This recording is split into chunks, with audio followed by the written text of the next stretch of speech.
ఆయన పౌలు హెబ్రీలకు రాసిన పత్రిక 12వ అధ్యాయము 22వ వచనం నుండి 29వ వచనం వరకు. ఇప్పుడైతే సియోను కొండకును జీవము గల దేవుని పట్టణమునకు అనగా పరలోకపు యెరూషలేమునకును వేవేల కొలది దేవదూతల యొద్దకును పరలోకమందు వ్రాయబడి ఉన్న జ్యేష్ఠుల సంఘమునకును వారి మహోత్సవమునకును అందరి న్యాయాధిపతి అయిన దేవుని యొద్దకును సంపూర్ణ సిద్ధి పొందిన నీతిమంతుల ఆత్మల యొద్దకును క్రొత్త నిబంధనకు మధ్యవర్తి అయిన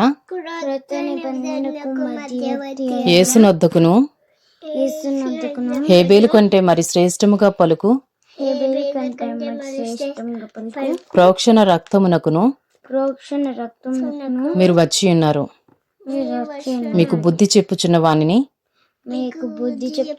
నిరాకరింపకుండునట్లు చూచుకొనుడి. వారు భూమి మీద నుండి బుద్ధి చెప్పిన వానిని నిరాకరించినప్పుడు తప్పించుకొనకపోయిన ఎడల పరలోకము నుండి బుద్ధి చెప్పుచున్న వానిని విసర్జించు మనము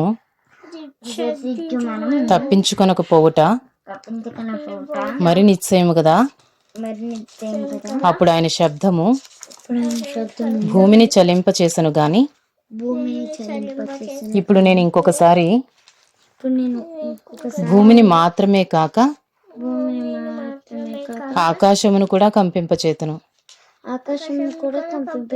అని మాట ఇచ్చి ఉన్నాను ఇంకొకసారి అను మాట చలింపజేయబడినవి నిలకడగా ఉండు నిమిత్తము అవి సృష్టింపబడినట్లు చలింపజేయబడినవి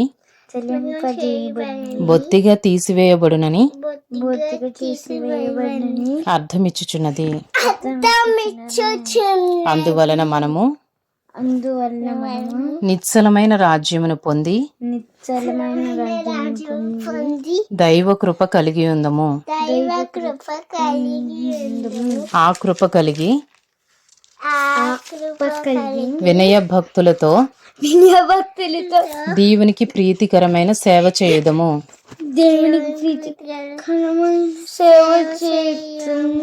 ఏలయనగా మన దేవుడు దహించు అగ్ని అయి ఉన్నాడు.